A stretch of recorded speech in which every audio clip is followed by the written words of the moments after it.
First మీకు ఆయిల్తో బిగించేస్తాను. ఇందులో మనం వంట చేసుకోవడానికి 7 అంటే 7 మాత్రమే వాడాలి. 7 అంటే 7. అందులో మొట్టమొదటిది 100కు 100 మార్కులు ఉండేది కొబ్బరి నూనె. కొబ్బరి నూనె అంటే ఏంటంటే నేను మీకు కరెక్ట్గా చెప్తాను, జాగ్రత్తగానండి. ఇది కొబ్బరి నూనె ఇప్పుడు ఎంత ఇవాళ హాట్ డిస్కషన్ అదే. కొబ్బరి నూనె అంటే ఇవాళ మార్కెట్లో దొరికే అమెరికా నుంచి అనకాపల్లి దాకా ఏది వాడినా మొత్తం విషం. నిజంగా నేనే చెప్తున్నా విషం, కల్తీ అని. అది విషమైంది కొబ్బరి కారణంగా కాదు, దురాశపరులైన వ్యాపారంలో లేకపోతే ఇతరత్ర కారణంగా చేసిన కల్తీ కారణంగా విషమైంది తప్ప ఒరిజినల్ కొబ్బరి నూనె కాదు. నా భాషలో కొబ్బరి నూనె అంటే ఏంటంటే కొబ్బరి చెట్టుకి కాయ ఎండిపోయిన తర్వాత దాని అంతా రాలిపోతుంది.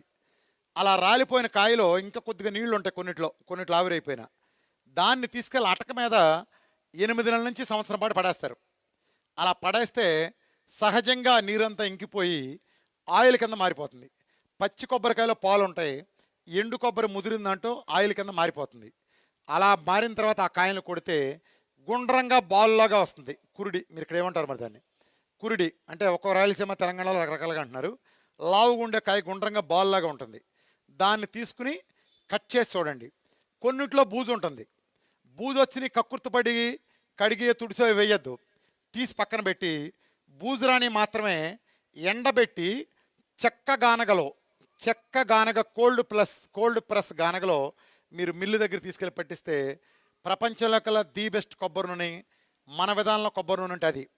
ఓకే, కొబ్బరి నూనె ఏం చేస్తారంటే మీరు చెట్టునవి కురుడీలు సేకరించి మీరు దొరుకుతాయమ్మా. కురుడీలు కనుక దొరికితే తెప్పించుకోండి. కురుడీలు తెప్పించుకొని మీ దగ్గర నుండి పట్టించుకోండి. లేకపోతే ఇప్పుడు ఆన్లైన్లో కొన్ని వస్తున్నాయి. నేను మొన్న గోదావరి జిల్లాలో రైతులందరితో మీటింగ్ పెట్టి మ్యానుఫ్యాక్చర్స్ ఏమమ్మాలో కూడా చెప్పి చేసాం. నా ఫోటో వేసుకొని వస్తున్నాయి. అవి బాగానే ఉన్నాయి, ఇప్పటికి బాగానే ఉన్నాయి. నేనే ప్రోడక్ట్ రికమెండ్ చేయలేక చెప్పను. మీకు మనాళ్ళు మీరు మన మిగతా ఇక్కడ సోర్స్ ఉన్నారు, వాళ్ళని అడిగి మీరు తెలుసుకుని చేసుకోండి. అయితే మీరు అది తెప్పించుకోండి. కొబ్బరి నూనె మీరు మంచిది వాడకపోతే ఇబ్బంది ఏం జరుగుతుందంటే కొంతమంది ఈ లిక్విడ్ ఫాస్టింగ్ చేస్తారు. ఈ సల్ఫర్ ఉంటుంది దాంట్లో. ఫాస్టింగ్ చేసినప్పుడు శరీరం అంతా క్లీన్ అయిపోతుంది. ఈ సల్ఫర్ అనే కెమికల్ కారణంగా ఈ లేనిపోయిన కళ్ళు తిరగటం, ఈ మోషన్స్ అవ్వటం ఇవన్నీ ఎక్కువ కాలం ఉంటాయి. సో జాగ్రత్తగా ఉండండి, కొబ్బరి నూనె విషయంలో జాగ్రత్తగా ఉండండి. సో ఇది కొబ్బరి నూనె. వర్జిన్, ఈ పతంజలి ఇలాంటివి ఉన్నాయి. గుర్తుంచుకోండి, వీళ్ళెవరికి ఒక కొబ్బరి చెట్టుకోలేదు. కొబ్బరి నూనె ఒరిజినల్ తీసింది ఎలా ఉంటుందంటే 3 లోపాలు ఉంటాయి ఒరిజినల్గా తీసిందంటూ. ఆ 3 లోపాలు ఏంటంటే, ఒకటి అది మడ్డిగా ఉంటుంది, చూడటానికి మడ్డిగా గోల్డ్ కలర్లో మడ్డిగా ఉంటుంది. వ్యాపారానికి అమ్మటానికి అది పనికిరా, స్వచ్ఛంగా ఉంటేనే కొంటారు. రెండో ప్రాబ్లం ఏంటంటే కొబ్బరి నూనెతో వంట చేసే ఆడాళ్ళకి ఇబ్బంది ఉంటుంది. అది వంట చేసేటప్పుడు బాగా ఘాటు వాసన వస్తుంది. మీరు ఆడాళ్ళు వంట చేసేటప్పుడు కొంచెం ఇబ్బంది ఫీల్ అవుతారు మొదట్లో, తినేటప్పుడు ఏముండదు. మూడో ప్రాబ్లం ఏంటంటే అది ఒక 7-8 నెలలు మించి నిలవ ఉండదు. ఈ 3 లోపాలు మంచి కొబ్బరి నూనెకు ఉంటాయి. అందుకనే ఏం చేస్తారంటే వీళ్ళు వ్యాపారానికి అది కుదరదు కాబట్టి కొబ్బరి నూనెలో కొన్ని కలిపి చేస్తారు. ఒకటి లిక్విడ్ గ్లూకోజ్ కలుపుతారు ఎక్కువ మంది. లిక్విడ్ గ్లూకోజ్ కొబ్బరి తీసేటప్పుడు ప్రాసెస్లో లిక్విడ్ గ్లూకోజ్ కానీ, పటికి బెల్లం కానీ, లేదా కంది బొండుల నుంచి తీసిన జ్యూస్ కానీ, కొంత దుంపల పౌడర్ కానీ ఇలాంటి కలిపి చేస్తారు. మామూలుగా చేస్తే రెగ్యులర్ వాడే వాళ్ళకి అది హాని కాదు, కానీ మన ప్రోగ్రాం హాని. ఎందుకంటే మన ప్రోగ్రాం స్వీట్ అంటుకోకూడదు. వాడు పళ్ళం పాకం, పటికి బెల్లం కలిపితే అది ఈ 3 లోపాలు ఉంటాయి కాబట్టి వాళ్ళు కల్తీ చేస్తారు. ఒరిజినల్కి కానీ మనం ఒరిజినల్కి వెళ్తే అలాంటిదే తీసుకోండి మీరు. సో ఇది కొబ్బరి నూనె. 100కి 100 మార్కులు వస్తాయి. కొబ్బరి నూనె అందరూ వంటకి వాడటం మ్యాక్సిమం ప్రిఫర్ చేయండి. ఏదైనా సరే ఫ్యూచర్లో కూడా మనం అది కంటిన్యూ చేసి ప్లాన్ చేయండి. కొబ్బరి నూనె లేకపోతే సెకండ్ ఆల్టర్నేటివ్ ఏంటంటే రెండోది నెయ్యి అండి. నెయ్యి అంటే పాలని సన్నసెగతో కాసి ఒకప్పుడు చేసేవాళ్ళం, మేగడ వచ్చేది. ఆ మేగడని కలెక్ట్ చేసి కొంత పెరిగేసి తోడేస్తే దాని పెరుగు మీద మేగడ అవుతుంది. దాన్ని మజ్జిగలో వేసి దాన్ని చిలికితే అది మనకి వెన్నపూస వస్తుంది. దాన్ని కాసి చేయాలి, ఇది ప్రాసెస్. కానీ ఇప్పుడు వచ్చింది కర్మ, డైరెక్ట్ పాల నుంచి తీస్తున్నారు. ముక్కు దగ్గర పెట్టి చూసినా సరే వాసన మనకు అర్థం కాదు, అది నెయ్యి అనే వాసన రాదు. ఇది వాళ్ళంతా స్కిమ్డ్ మిల్క్ నుంచి వచ్చిన పాలు వచ్చింది, ఇది ప్రకృతి వచ్చింది కాదు. అన్నిటికంటే ఆవు నెయ్యి మంచిది మిగిలినట్లో కొబ్బరి నూనె తర్వాత. కానీ వాళ్ళ ఆవు నెయ్యి పేరుతో చలామణి అయ్యేదంతా కల్తీనే. ఆవు నెయ్యి అంటే 35 లీటర్ల ఆవు పాలు కాస్తే కానీ 1 కిలో నెయ్యి రాదు. మామూలుదైతే ఒక 7-8 లీటర్లో లేదా 10 లీటర్లో కాసినా వచ్చేస్తుంది. కానీ రెండిటి రేట్లు మార్కెట్లో చూసుకుంటే కొంచెం ఒక 50-100 రూపాయల తేడాతో దొరుకుతున్నాయి. అంటే ఏంటంటే మీరు అర్థం చేసుకోండి, కల్తీ విచ్చలవిడిగా ఉంది. విచ్చలవిడిగా ఎల్లో కలర్ కలిపేస్తే మామూలు దాంట్లో అదే అవుతుంది. ఒరిజినల్ సోర్స్ పల్లెటూళ్ళు మీరు ఇక్కడ ఉన్నారు కాబట్టి ఉంటే తెచ్చుకోండి. రెండో సోర్స్ నెయ్యి అయినా వాడుకోవచ్చు. మీరు ఆవు నెయ్యి దొరకలేదు అనుకుంటే గేదె నెయ్యి అయినా సరే ఓకే, మీరు అలా ఉపయోగించుకోవచ్చు. మూడవది ఫస్ట్ కొబ్బరి నూనె చెప్పా కదా, రెండోది నెయ్యి, మూడోది ఆలివ్ ఆయిల్. ఆలివ్ ఆయిల్ నేను పేరుకు చెప్తున్నాను కానీ ఇవాళ దొరికేది మొత్తం కల్తీ. ఇవాళ పెద్ద పెద్ద కంపెనీ అనే డబ్బా కూడా ఉందంతా కల్తీ. ఎందుకు కల్తీ అవుతుందంటే ఆలివ్ ఆయిల్ విపరీతమైన రేటు ఉంది, మీకు తెలుసు కదా. 5 లీటర్ల డబ్బా కొంటే సుమారు 1200, మన 6000 దాకా, అంటే 1200 కిలో చొప్పున, అదే 1000 నుంచి 1200 కిలో పడుతుంది. సో అందుకనే ఏం చేస్తానంటే మొత్తం కల్తీ వస్తుంది.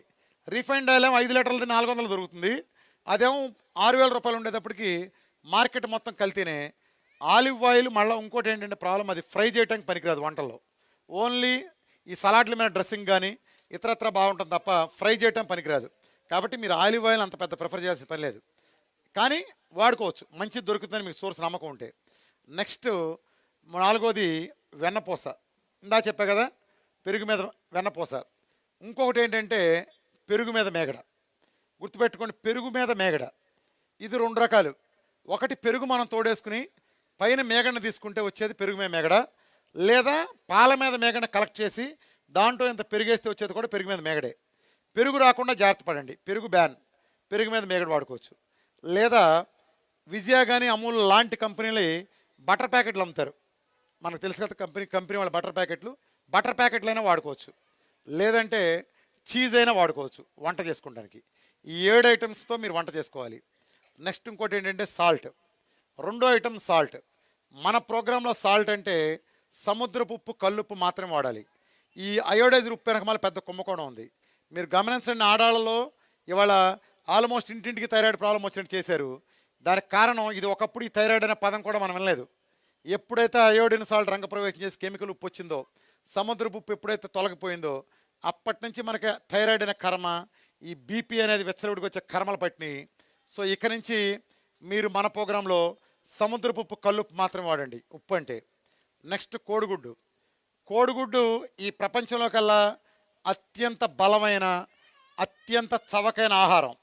కోడిగుడ్లో బలంలో 15, 100 ఉందనుకుంటే బలం 15 ఎల్లోలో ఉంటే 85 ఎల్లోలో ఉంటుంది, 25 ఎల్లోలో ఉంటుంది, 15 వైట్లో ఉంటుంది.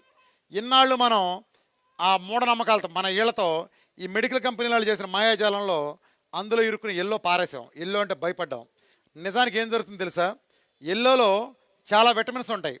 ఫ్యాట్ దూరం అయితే మన లోపం ఏంటంటే, ఇన్నాళ్ళు మనం దూరం అవటం వలన ఫ్యాట్లో విటమిన్ ఏ, డి, ఈ, కే అనే ఎసెన్షియల్ విటమిన్స్ ఉంటాయి.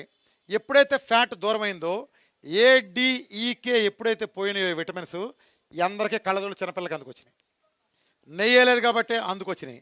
ఎప్పుడైతే డి విటమిన్ పోయిందో, ఇవాళ మీరు ఆడాళ్ళందరూ చూడండి, అమ్మ కాళ్ళ నొప్పులు, అయ్యా కాళ్ళ నొప్పులు అంటారు కదా. ఎందుకని? మగాళ్ళ కంటే ఆడాళ్ళు ఎక్కువ ఎందుకు అంటున్నారు? మగాళ్ళకి ఆడాళ్ళకి కొలెస్ట్రాల్ రూల్ ఒకటే అయినా ఆడాళ్ళు మగాళ్ళ కంటే అందం పట్ల జాగ్రత్త ఎక్కువ కాబట్టి ఇంకా ఎక్కువ భయపడ్డారు.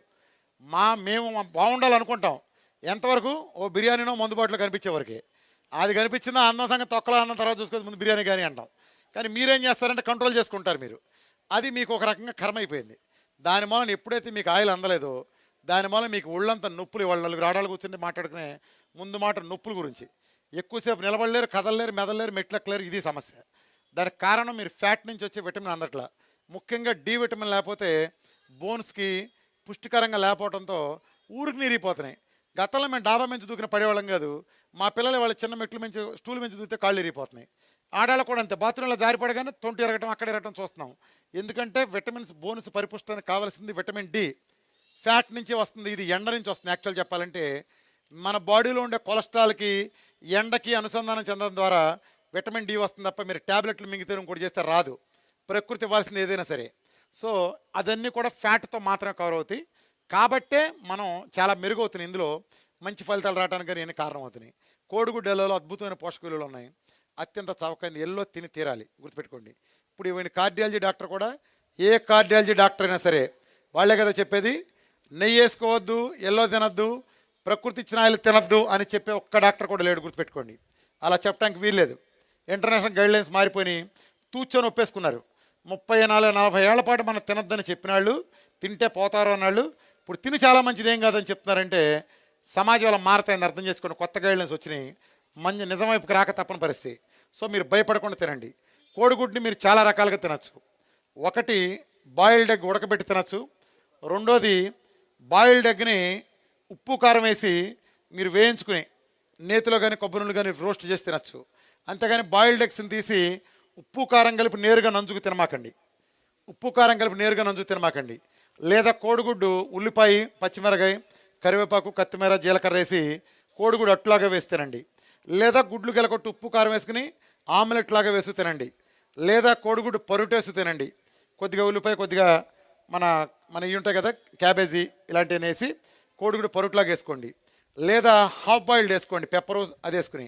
ఉప్పు కారం మసాలాలు మీ ఇష్టం, టేస్ట్ మీ ఇష్టం, ఎలానే చేయండి. అన్నిటికంటే ముఖ్యమైనది ఏంటంటే మీరు ఇన్నాళ్ళు చేయింది ఒక తోటకూర తీసుకోండి. తోటకూర నిన్న 4 కట్టలు తీసుకుని చక్కగా నెయ్యి వేసుకుని లేదా కొబ్బరి నూనె వేసి ఫ్రై చేసుకోండి. బాగా మంచి మసాలాలు వేసుకుని అన్నీ ఫ్రై చేసినాక దాన్ని ఉల్లిపాయ బదులు గుజ్జుగా వాడి దాంట్లో 4 గుడ్లు వేసి గెలకొట్టండి, ఒక ఆమ్లెట్ లాగా వేయండి.